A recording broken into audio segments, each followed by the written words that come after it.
How does Jane Fonda exemplify excellence in film? She's just excellent all the way around. She's been a role model of mine for most of my life, and I'm fortunate to have been able to know her when I was very little and have gotten to reunite with her over the past couple of years. And my godmother was Katharine Hepburn. I'm actually named after her.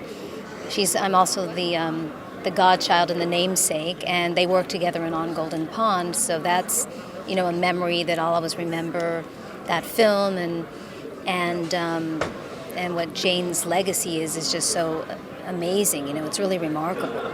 Any special memory from those times? A particular memory that you can think of that was so special? Well, I was lucky to also attend there's been so many because I grew up in Seattle, Washington, and Jane actually visited us because my father was Stanley Kramer, the filmmaker. And she visited us up in Seattle when I was growing up there, like 9 years old. So it's been, it's like I've literally known her since I was longer than most people in the industry because I didn't grow up in LA. I think, there's been so many recent memories. And American Film Institute when she was honored there. She also took me to tea, I have to admit, not very many people know that, but I was very honored that she took me to tea and gave me some career advice because I'm also an actress, hoping to be like her. And that was a great memory because my godmother had taken her to tea. So amazing. So you stayed close. Very nice. Well, she's just so busy, and I love Grace and Frankie, her new Netflix series. It's amazing. Also friends with Lily Tomlin, who I've done a lot of projects with. I have a cinema series, Kat Kramer's Films That Changed the World, where I screen socially conscious documentaries and features.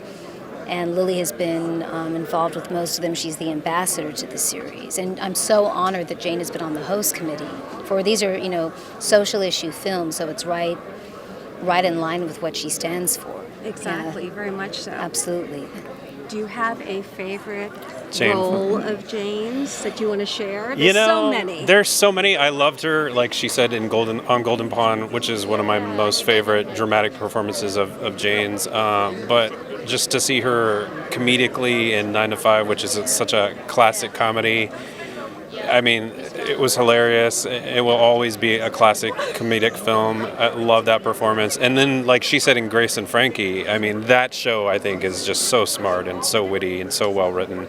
And she's a producer on that and a brilliant actress on that show. And it's just great to see her doing comedy again because she has that side of her that's, people see her as this dramatic actress so often, but she's got this great comedic side to her that's just undeniably, Very much so. Great comedic. Yeah.